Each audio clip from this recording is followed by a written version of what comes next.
in full metal.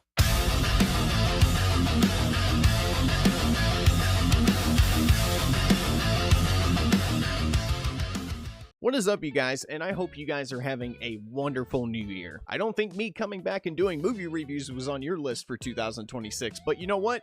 Here I am. I'll spare you the boring details about where I've been, but believe me when I say this, these past 2 years have been extremely hard for me. But with the new year comes a new opportunity to just get back in the old streak of things. I've missed you guys, and let me just say to anyone who is watching this and to anyone who is still subscribed to this channel, I just want to say thank you so much for sticking around. It feels pretty good to come back and know that I still have an audience who wants to watch me rant about movies. And with every new year, of course, we have to deal with what I call the January movies, otherwise known as that period of time where Hollywood just dumps things out there that they know that they have to release but don't want to release, but they're just going to release it in this month just to get it out of the way. So I got in my car today and I drove to my local cinemas to check out this brand new film called We Bury the Dead. And let me tell you, I knew nothing about this movie going into it other than the fact that it premiered at a couple of film festivals and a lot of people seem to really like it. But it stars Daisy Ridley and is directed by a guy named Zach Hildens,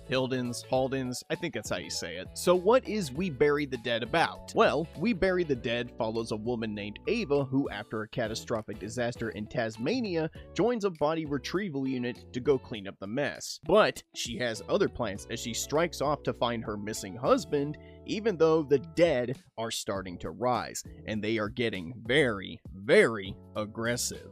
But as I said before, this movie made rounds at a bunch of film festivals, was getting a bunch of positive reception. So, after doing a little bit of research, I was looking forward to We Bury the Dead. And of course, after walking out of this movie, I'm just going to report this movie is fine. This movie's not bad, nor is it entirely great either. The one big positive that I can give this movie is that Daisy Ridley does a really good job. Me personally, I always thought she's been a really good actress, and I've always been clamoring to see her in more films. You buy her character's plight to find her husband, and you feel bad for her. The movie gets you to care about her right from the get-go, so I can definitely give this movie props for that. And this being a zombie movie, technically, how are the zombies in the film? A lot of these zombies, yeah, while they look like traditional zombies, they do have their own flair and flavor to them. And there are genuine moments of tension throughout this film. There's an entire sequence involving a bus where Daisy Ridley's crawling through it, trying to get away from one of these things. There's even another scene earlier on in the movie where they come across one of these walking zombies for the first time.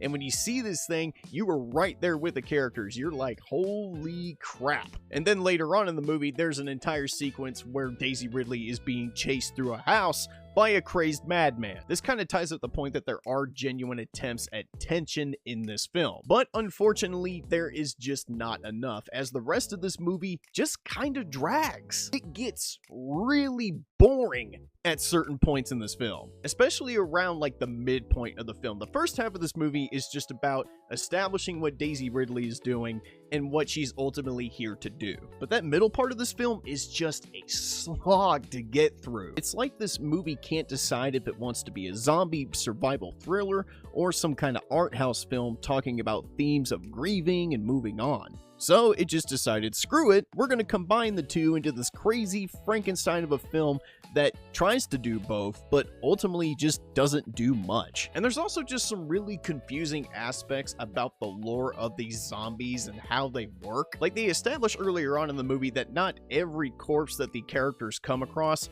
has the potential to rise. You only see a few of them rise throughout the film. You really think it's going to be this big mystery because at first the zombies seem kind of docile and they really don't do anything. And then when you see others, they're just kind of aggressive and they just want to tear your face off. But they never really specify how it works. Like, how come this person can't rise but this person can? So is it like a spiritual aspect that makes these zombies rise? Because even one of the characters in the movie touches on, yeah, well, it's almost like they're rising because they have unfinished business. Is that truly what's going on with these zombies, or is it not? The movie doesn't bother to tell you, so I don't really know. And since there is a level of uncertainty about the origin of these zombies, it also just kind of brings into question some of the decisions that the characters make throughout the film. Like, you are going into an infected zone and you're drinking water from a faucet where you don't really know how this disease or whatever is transmitted. Or you're going into an area being obnoxiously loud when you've seen that these things can get aggressive.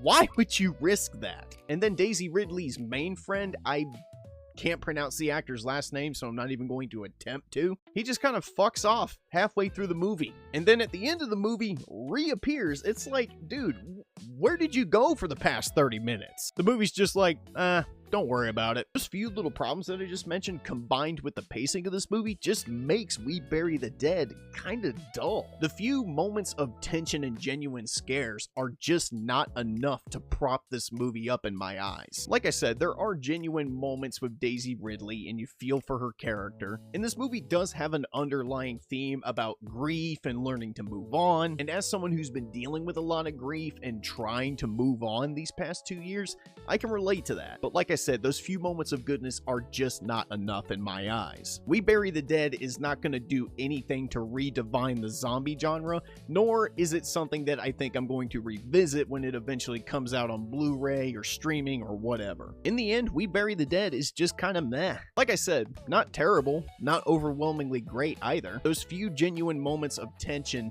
just cannot make up for the pacing of this film. And that's another thing too, the movie just ends. Like, they spend the entire movie going on this journey, and then it feels like when they're getting ready to go on another one, the movie just fucking ends. And it's like, okay, that's a really awkward position to end on. You have more questions by the end of this film than you do answers, and it just really stinks for me. I'm gonna give We Bury the Dead a C-.